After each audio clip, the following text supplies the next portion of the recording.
You're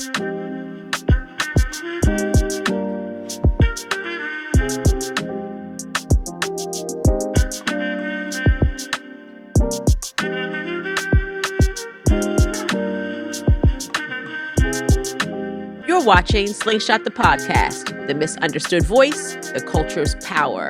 And today we have a powerful episode for you. It's entitled Trading Places, the Truth About the Southern Strategy. All right, well, where am I going with this? How did Trading Places get into this? Now, you all know, if you've been watching Slingshot The Podcast, you know that we kick off every episode with some song lyrics, and we name these episodes after various songs. Usually we go 90s hip-hop. Sometimes we're going even older than 90s hip-hop. Today we're going to do a little R&B. So Trading Places. Who's Trading Places? It's Usher. Usher. Right? Shout out to Usher Raymond? Yeah. So this is a jam. This is a jam. This is R&B? Yeah, R&B, a little ballad. Yeah, a little ballad. You might call this a girl song. Definitely a girl song. Definitely. A girl song? Yeah, you know how they see chick flicks. I don't know how, politically correct that is, but, it's one of them things. Yeah. Guys ain't going to be sitting around with. Look, I'm going to give it up to Usher. Billboard Magazine, he has him as one of the greatest pop stars of the 21st century. He's actually on my Mount Rushmore. He's your what? On my Mount Rushmore. Oh, yeah? Yeah, absolutely. Mount Rushmore of what? Of R&B, like men R&B. Men R&B. It's a little different in terms of like the 21st century. Yeah. But I mean, you can't put Mike in there. He's king of pop. Yeah. I don't think it will ever be anyone close to Michael Jackson. Yeah. But when we start to move a little forward, fast forward, you start to get into like, your Ushers, and it's a couple of them out there that's pretty good. But Usher, I agree, Mount Rushmore for sure. I give it to Usher. Yeah, my fellow Libra. That's why I like. Okay, I get along with Libras. Yeah, my mom. Yeah, my sister. I like Libras. Yeah. All right. Balancing that. Yeah. Usher Raymond. We give it to Usher Raymond the Fourth. Yeah. All right. So, usually you're going to sing a little lyric or two. We got to remind folks that, maybe not all the guys know these lyrics because if you call it a girl song. Yeah, no doubt. So I'll walk y'all through this one. Right. So check this out. So I know what you're used to now. We're going to do a little something different tonight, right? Then it say, now we're going to do a little different tonight. Trading places. Stay tuned to part 2. You've been me, I've been you, but we gonna switch this thing back. We gonna do something different tonight. Now the rest of the song is totally different than what we're talking about today. That's all we can give you on That's this. all we can give. We gonna give you PG on it, no doubt. Shout out to Usher Raymond, for sure. So Trading Places, thinking about the title of today's episode is, thinking about some Dirty South lyrics or whatever, thinking about the Southern strategy. But I said, let's Trading Places is really apropos when we think about the Southern strategy. We're going to get into that momentarily. And for those that don't know what the Southern strategy is, and that's a lot of people, unfortunately. So I'm going to start off tonight as we're sitting here in Delaware County, shooting this podcast. You just referenced Michael Jackson. I think when this episode airs, the Michael Jackson movie is going to be released that night. I forgot about that. Yeah, Yep. And everyone is highly anticipating that. It looks really good. That will probably be one of the first movies in a long time where I actually go to the theater. Yeah. Watch it. Oh, it. yeah, definitely. Gotta see it in the theater. Yeah, on a big screen. Yes. Yeah. IMAX. Yeah. Sure. Well, Michael Jackson, one of the biggest celebrities ever to have walked the face of the earth. Period. Yes. Period. And, there's a lot of celebrities today that like to voice their opinions about a lot of things. Is there a particular celebrity that you actually follow and care about their opinion on various topics? Killer Mike. Okay. Killer Mike. I like Killer Mike. I've been listening to him. I mean, he's very versed and researched, and that's what I look for. I mean, I think anyone can have an opinion on anything. Whether you're an entertainer, an artist or whatever. But if you research and, you're well read and understand, well, I think anybody can, have an opinion and it be accurate. Yeah. I hear you with the Killer Mike. There's a newer guy, what's his name? Vic Mensa. Oh, yeah, he's really good. Yeah, he's the one that's like, he does his talks and he's pulling a orange from the tree and he peels the tree and he breaks it down. Like, I appreciate that. No, me too. He's a good one too. Yeah. Some will argue even, who've been kind of, active in the political side. We got Cardi B. Yes, Cardi B. But then we got people on the other side, which got a little, somebody named Minaj in a little poo-poo. Oh, yeah, little Nikki. Yeah, she was in a little poo-poo. Yeah, sure. Well, I think this kind of some of this started where how you go along with celebrities and their political views, and I think about Kanye West's favorite. My favorite quote of Kanye West. Kadida, I'm gonna let you finish, but that's not, that might be your favorite. That might be your favorite. No doubt. Mine was on that telethon. For Katrina. Oh yeah. When he said George Bush do not like black people. He don't care about black people. Care about black people. No, and that was like the start, for how he was feeling about political things. Actually, Katrina was. I think he was probably the first to make a statement like that on mainstream TV. Yeah. That no one expected. And live. That's what. Yeah, that was wow. Yeah. But I mean, everybody was like, he's kind of right. Yeah. Everybody looked at us like, yo, he's kind of right. Right. But then since then, though, he's been saying different things. Yeah, he's been a little... Kind of lost a little bit of credibility in some circles. Yeah. Well, Kanye's ex... Mental health is real. Kanye's ex is in the news with Nick Cannon. We're talking about Amber Rose. Oh, gosh. Yeah. Not my top two if I'm looking for credible sources of information. Do I go to Nick Cannon or Amber Rose? But they have a lot to say in this moment. Jeez. You can't take any of them people seriously. Yeah. That's what I mean about research versus some people you can kind of tell intent, right? We always look at intention. What's the intention, right?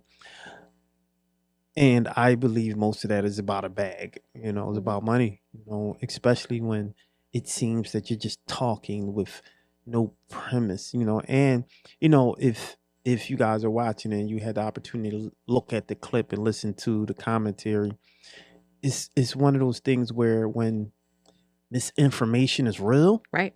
You fall for certain things. And if you're only speaking without context, then anything sounds like it can be real or accurate. So that's what I mean about being well researched and well read, because anyone listening halfway can say, yeah, he's kind of right. Mm-hmm.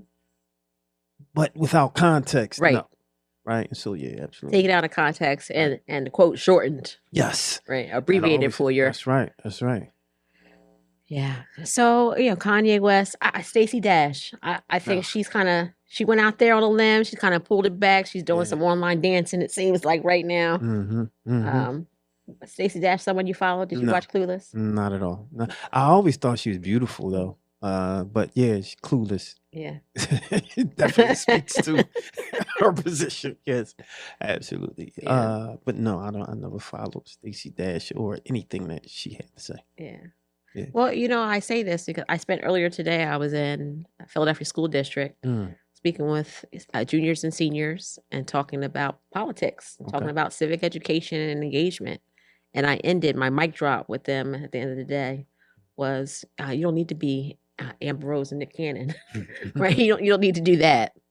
Yeah. There's so much information at their fingertips in this moment. So to be ignorant about a subject is a choice. Yeah. Yeah. I think a lot of it is rage baiting also, right? We know that we're in a generation or time that the algorithm will say the more you are angered, the algorithm will push it to you so you can watch it and engage. Yeah.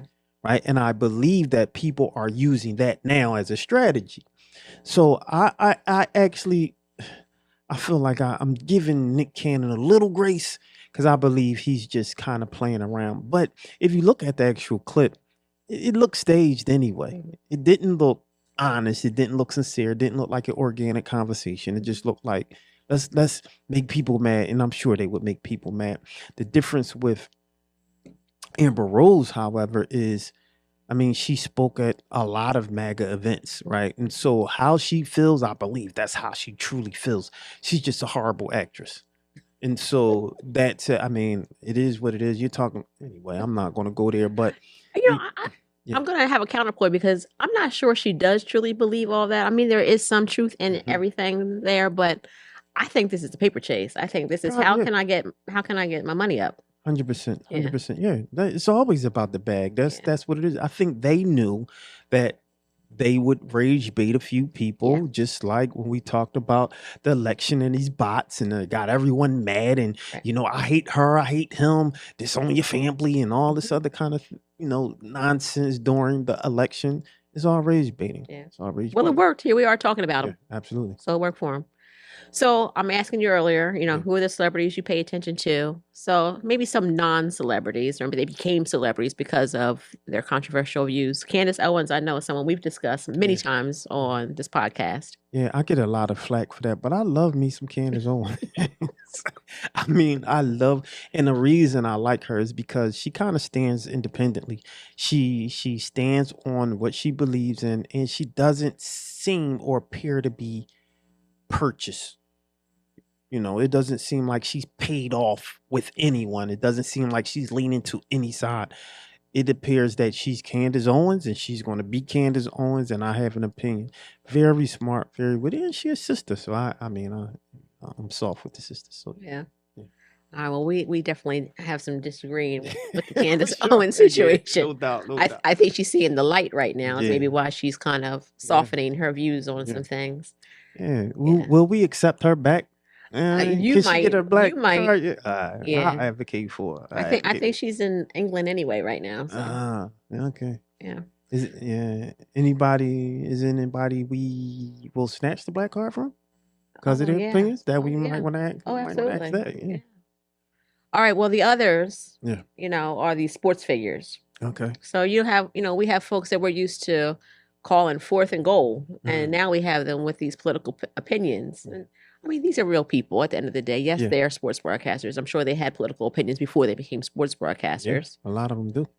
And it's kind of hard to go from that to, Sage did that too. Sage Steele. Yeah. Right? You're going from sports broadcasting to political commentary. And so it's hard to see someone who you're looking at for sports knowledge and information go into the political sphere. Yeah. And when I see Stephen A. Smith. Yeah, he does it. He's been speaking a lot. On political positioning now. I believe he's probably trying to set himself up to run for something. I'm not sure, but it seems that he's leaning more towards like the independent party. Yeah.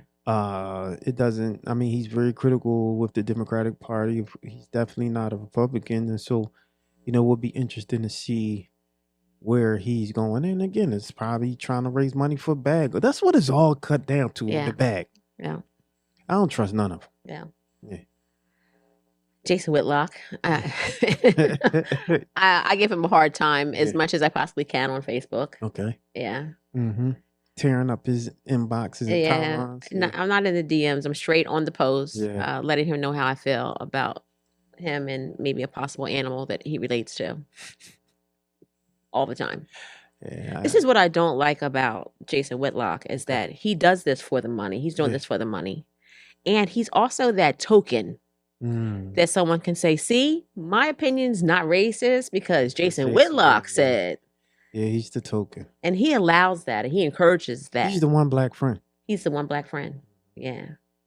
That's why I stay in his comments. You should. Keep the pressure on him. Keep the fire on him. Yeah. For sure. All right. Well, speaking of keeping the fire, we're going to be right back. We're going to take a quick break.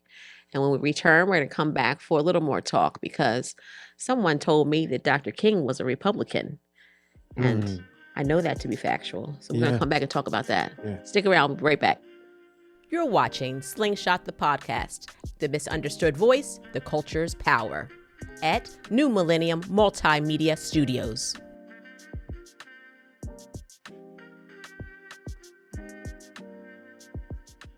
All right, we're back. Welcome to Slingshot the Podcast. And today we're talking about trading places and getting into the Southern strategy. So, earlier I had mentioned I was earlier today in a high school setting, engaging juniors and seniors about civic education. And I tell you, in this moment, there is no demographic that chooses to be unaffiliated from either two major political parties than young people. They are not in love with the Democrats or the Republicans right now. Rightfully so. I mean, they're growing up in the age of, this is the information age. They have information at their fingertips, and so they're not being swayed by what mom told them or what a particular party told them. They're starting to do their research now, and the challenge that I have is people actually mad at them for being inquisitive when that's what we teach children all the time. Yeah. Be inquisitive, learn, do your research, right? And so I'm excited that they're starting to open up their heads, their minds, and look and try to understand what's going on. Yeah. I mean, we have a two-party system that is just has a stronghold on so much So in this unfortunate, moment yeah. that it's so hard for a third-party candidate or someone who is a truly independent thinker or unaffiliated person to actually have an opportunity to be successful. I mean, we have Bernie Sanders, right? He's Shout out to independent. Bernie Sanders, yeah.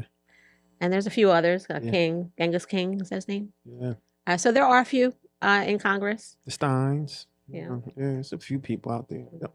Green parties and others.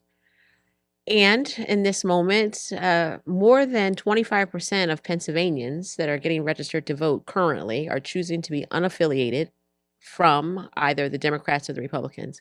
And when we're doing voter registration as a nonpartisan organization, when our team is out there on the ground, we're encouraging people, particularly as they're registering to vote ahead of the primary election, because Pennsylvania is a closed primary state, we're encouraging people to choose to be Democrats or Republicans. Why do you think we're doing that right now? Why do you think we're encouraging young folks to choose a party?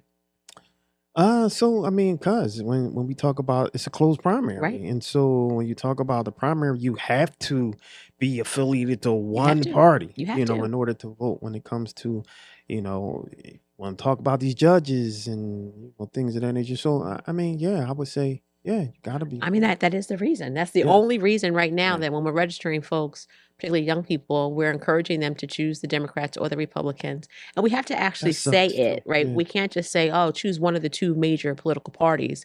Because unfortunately, civic education, they can't tell you who the two major political parties are.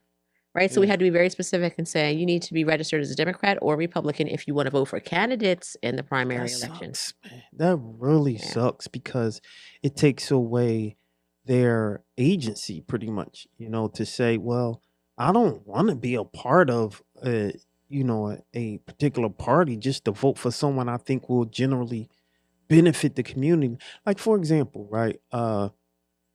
It was interesting to see, say for example, um I'm a registered Democrat, right? But to see someone like a David O, right, who was a registered in Philadelphia, who was a registered Republican during his run on city council, it was hard to see a Republican in the community actually doing work for the people. Yeah. Who needed food, who needed help, and he was actually doing the work. Meanwhile, I'm a Democrat and I can't even get some Democrats in the community. That was a hard pill to swallow. And then when it comes to the primary, right? Well, I have to vote democratically. That's still a hard pill to swallow for me. But I believe personally we need to do something about that. Mhm. I don't like that part. That system. Well, there's not a lot of closed primary states. Pennsylvania, one of, just a handful, two handfuls of closed primary states. Other states have figured it out, but there's pushback. There's pushback Good. on opening up the primaries because this is an opportunity. The primary election is when you get to choose this is the opportunity to have a candidate of your choosing. Yeah. This is when you put the person you want to be on the ballot in November That's on the right. ballot so they can win the full election. That's right.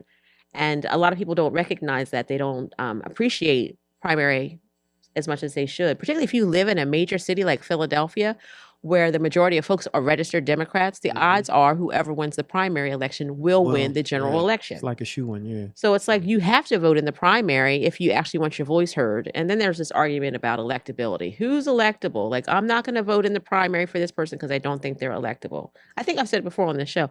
I have friends who in 2008 did not vote for Barack Obama in the primary because they thought he had no chance. Yeah. And so they said, 2008, we're not going to vote for him in the primary. He can't do this. Well, to come to find out, he actually can win the primary election and then go on to win the general. Yeah.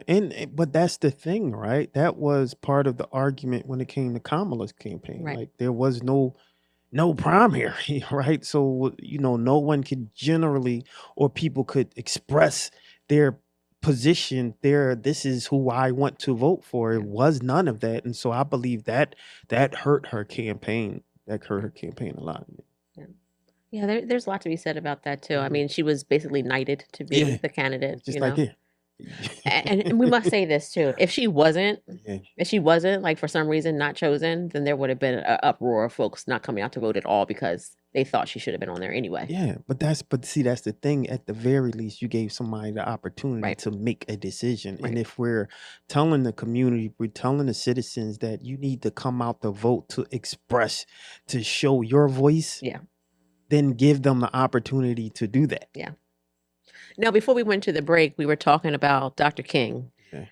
And this is what I hear and see so much, particularly on social media, where somebody will jump in my comment section or I'll be in somebody's comment section and somebody will say, Dr. King was a Republican.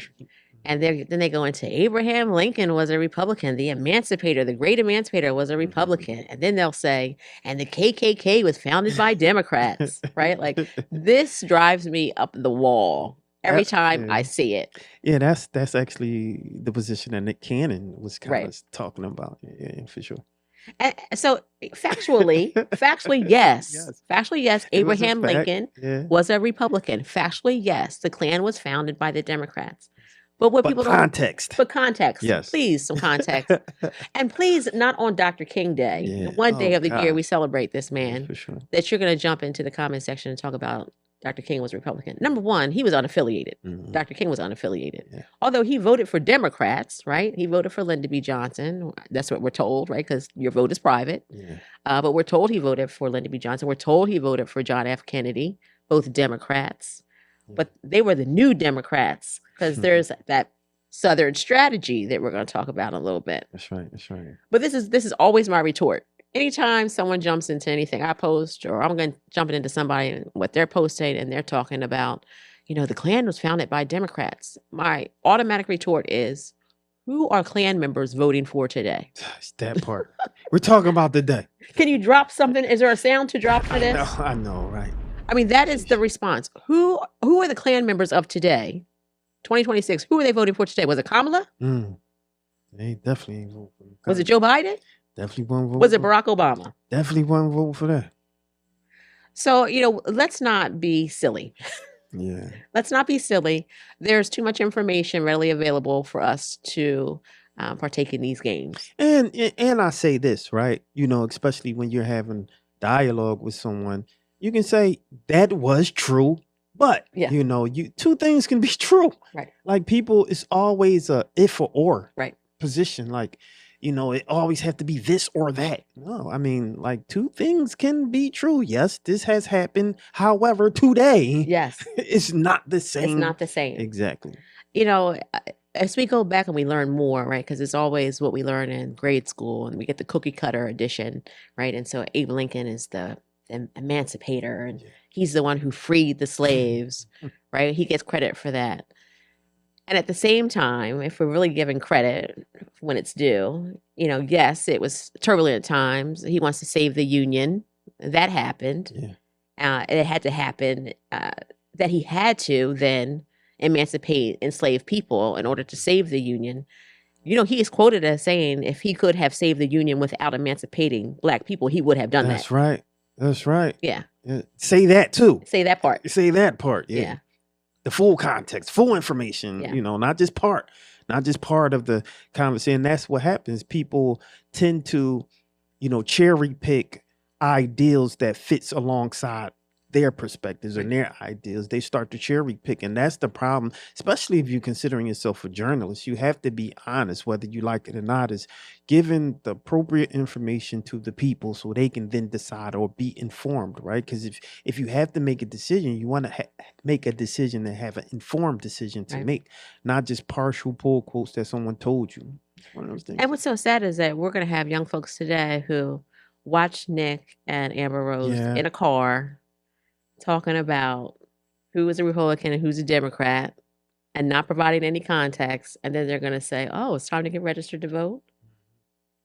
This is what I need to do. This is why we always encourage, particularly young people, to go to websites and things, take these quizzes so that you can figure out what political party you actually most align with. And none of us are going to ever align 100% with any political That's party. right. That's right.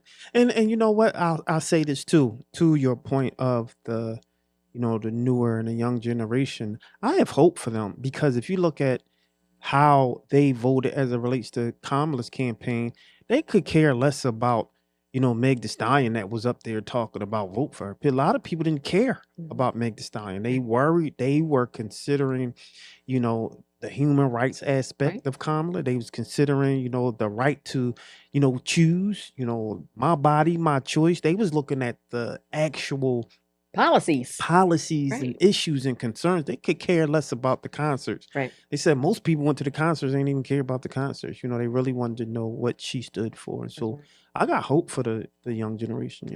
I do too. They have so much information at their fingertips. That's right. So much They're smarter, information. way smarter than us. Way smarter. Yeah. Yeah, and they deal with a lot. So, yes, speak to this. Yeah. When someone says, you're engaged in conversation and someone says to you, why are you a Democrat? Because you're a registered Democrat. Yeah. So if someone is to ask you, why are you a registered Democrat? What's your response? I usually start with this, and it's real funny. Yeah. I say, I'm a registered Democrat with Republican views who think independently. Okay.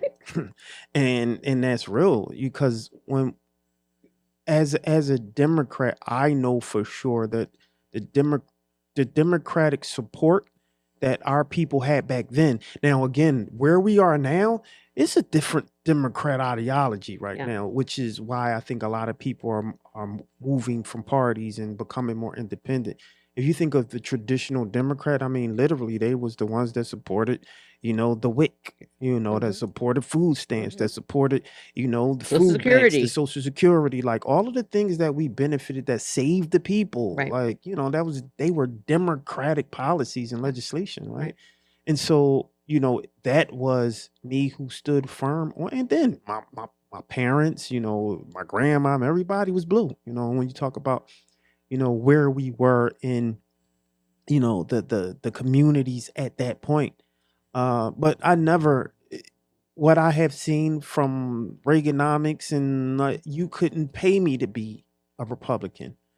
That said, some of the perspectives and views of some Republican conservatism, yeah, I Right. can kind of get and I understand because we can't give all the money away. We wouldn't be able to run, right? We can't fund everything, and that's a kind of Republican talking point, and I get that, right?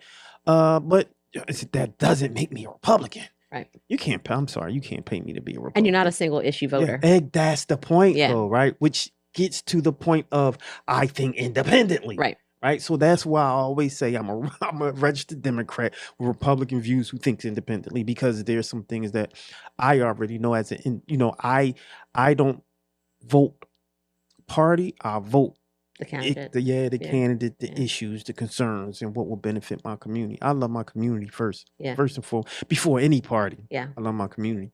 If someone asks me, who are you, right? I don't identify myself by my political party. It's not in my top 5. There you go. Yeah, it's not in my top 5. All right, we're going to come right back for our final segment, today's episode, and I hope you stick around. We'll be right back. You're watching Slingshot the Podcast. This is more than just a podcast. This is a movement to inspire and motivate and mobilize. This is for those whose voices have been unheard, misunderstood, undervalued, and underserved. We're going to talk about sports, culture, entertainment, and we're going to use this to build power in our communities. Welcome back. You're watching Slingshot the Podcast, the misunderstood voice and the culture's power. And I hope you're able to actually watch this podcast episode today. I know some of you are listening in, but I hope that you can actually turn on the video and watch because, we're going to throw up a few graphics and pictures for you to see as we talk about right now the Southern strategy. And this is the part that's been missing from the civic education that folks like Nick and Amber need to receive to understand why Jesus Christ. someone who would emancipate enslaved people was the Republican, and why someone who invented the Ku Klux Klan would have been a Democrat. So the Southern strategy. It's not something that I don't believe we learned about a lot. I mean, I went to the Westchester Area School District. We had a pretty good public education there. I remember being in, I it was government class, 12th grade, and I was hearing the platforms from my teacher, and he was trying to explain to us, what is a Democrat? What's their platform? What are their policies? What is a Republican? What is their platform? What are their policies? And I remember going through the lessons of, who were the Republicans in the 1800s? Who were the Democrats in the 1900s? Who were the Democrats in the early 2000s? And well, I graduated in 1992, so it was the 90s. And then I remember being so confused because I know that my parents were registered Democrats. And so when I was hearing that it was a Republican who freed the slaves, quote unquote, surprising, I was really confused about how that could have been, because the Republicans of 1992 were very different. I had been through Reagan. I knew who Reagan was. And coming out of, I was born with Carter. Yeah. The Democrat. So, I was, interested in how that was. And I don't know if we actually had a teacher that broke it down for us and actually articulated the Southern strategy. I don't think I got that till college.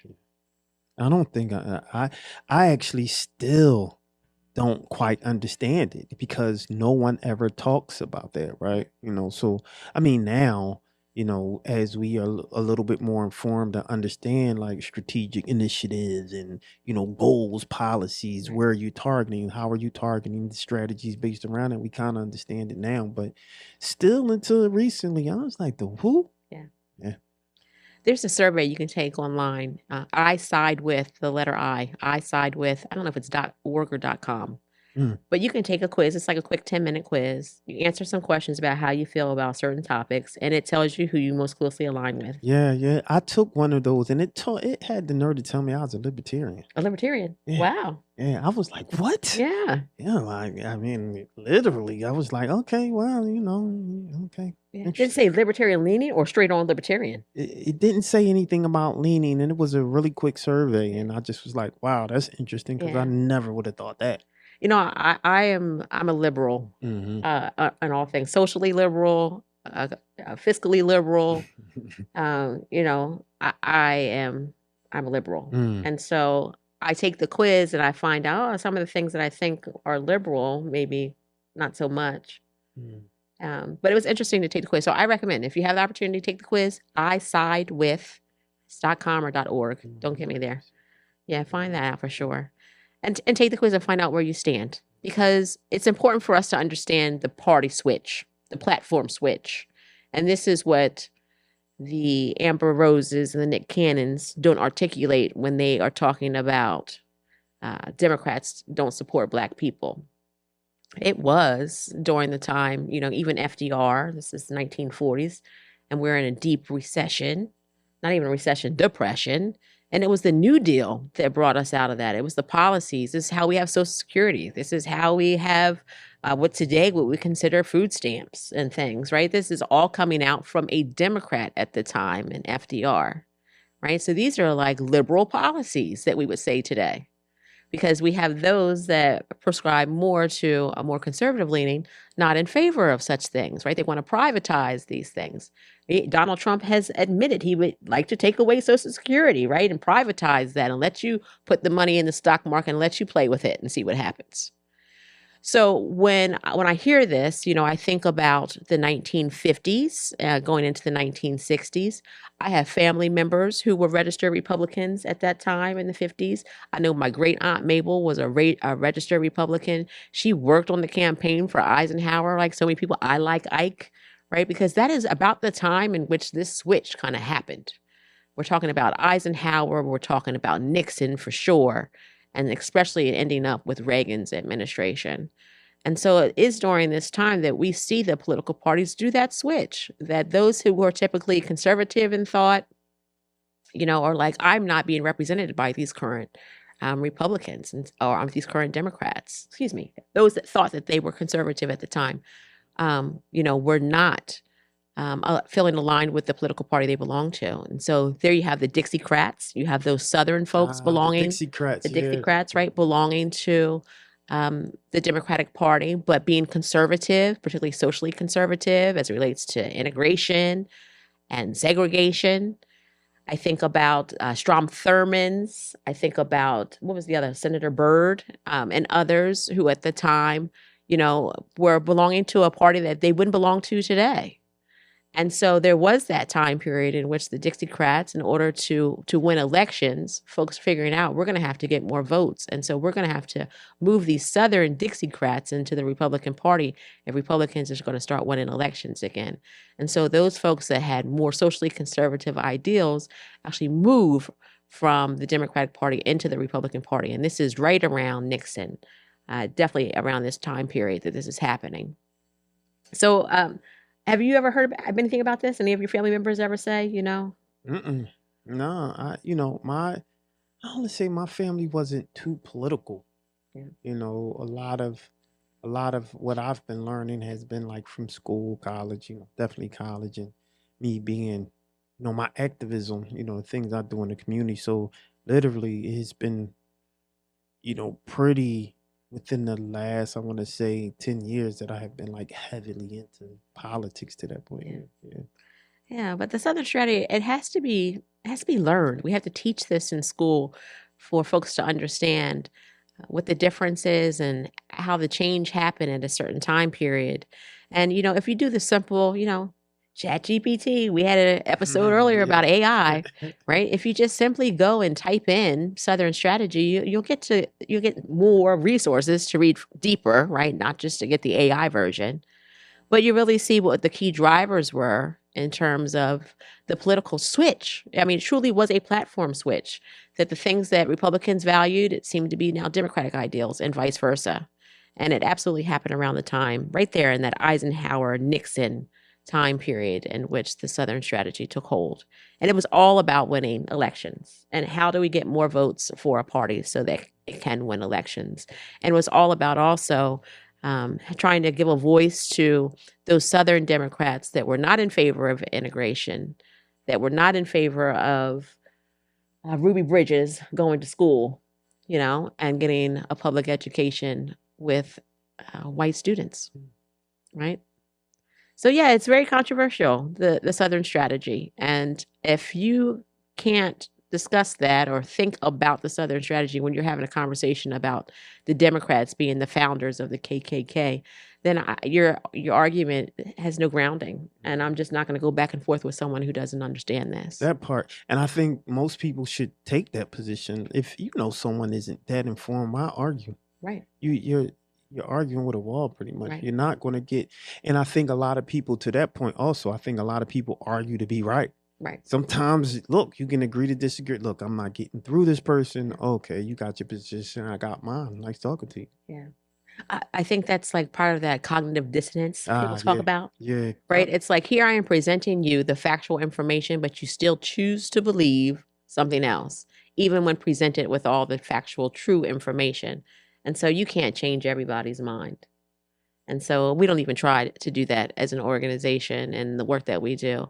There's so many people that need to be engaged, and I'm just not going to waste 20 minutes of my time arguing with somebody who wants to just drop a note and say, well, the Klan was founded by the Democrats, and think that they taught me something today, because you taught me nothing. Yeah. Yeah, I'm sitting here taking this quiz. Are you taking it? I was wondering when you were over here quiet. Yeah, I'm taking it. I didn't realize it was this long, Is it .com or .org? It's .com. Okay. Yeah, I side with .com. Yeah. Yeah. That's pretty cool though. All right. I'm taking the quiz. Y'all Taking better the take quiz. this quiz. It's pretty interesting. Yeah. The funny thing too about this is certain things I don't think of in terms of, and this is pretty thorough because it talks about climate. Mhm. The climate. It talks about Mhm. illegal citizens. How do you feel about that? It talk about tech. Here's one of the questions: should the government mandate the large tech companies share their algorithms with regulators? Yeah. That's an interesting question.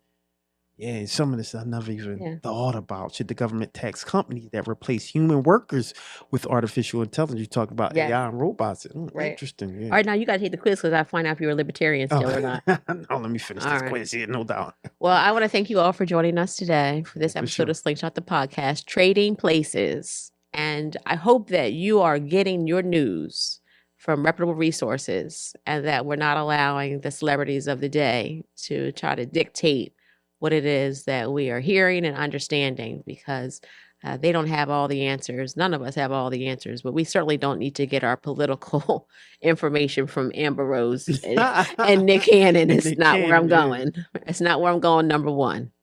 So with that, I want to wish you all a great day. It's spring. It's spring here. We're out here in Delaware County today.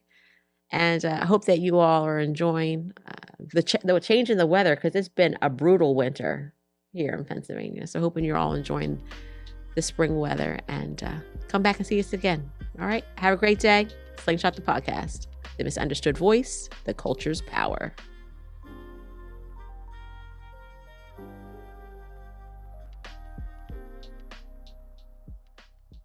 I'm Kadida Kenner, and you're watching Slingshot the Podcast, the misunderstood voice, the culture's power.